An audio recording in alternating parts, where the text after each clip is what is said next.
Hey everybody, I just wanted to do a really quick video on the best way to sew off your yarn tails on any of your projects, knitting, crocheting, it doesn't matter what size yarn you use, this is the best way to bind your work. Go ahead and sew like you normally do. Sew, weave in those ends, just get them all weaved into your work.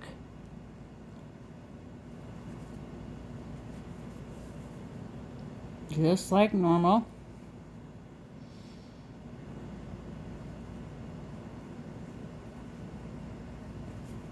Get it good and secure. Clip your end when you feel like you've sewn it in enough. Just the way you do normally. Then you get a felting needle. This felting needle, you can buy them on Amazon. They're not very expensive. They come with generally, most of them have 3 needles, but you can buy single needle ones. I like the bigger ones for bigger yarns, for thicker yarns. I like to use 3 needles on those, or if you're using like a roving wool, this is really good for binding those ends. Chunky yarn, it's good for binding those. So what you do is you just take your felting needle and a backing.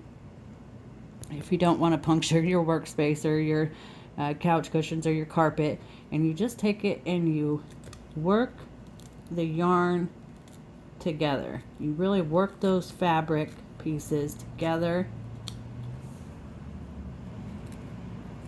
Just poke and poke and poke and poke and poke. Really tear those fabrics. Tear the fabric pieces together, and this way it really secures those tails. You don't have to worry about the tails coming out, the tails poking out, starting to unravel a little bit after a few washes.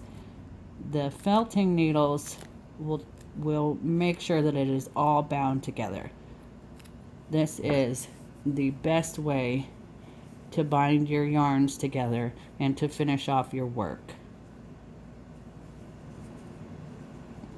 See how that's bound in there? Now I'll go ahead and trim some of that extra fuzz. Most of the time I use 1 needle. This time I went ahead and put in 2. Trim off that extra fuzz there. And that's the best way to bind off any yarn work that you're doing. Your tails almost become impossible to see. I'll probably trim off a bit more fuzz, possibly even burn it if I get a little too carried away with my felting needle. Okay, that's it. Thanks for watching.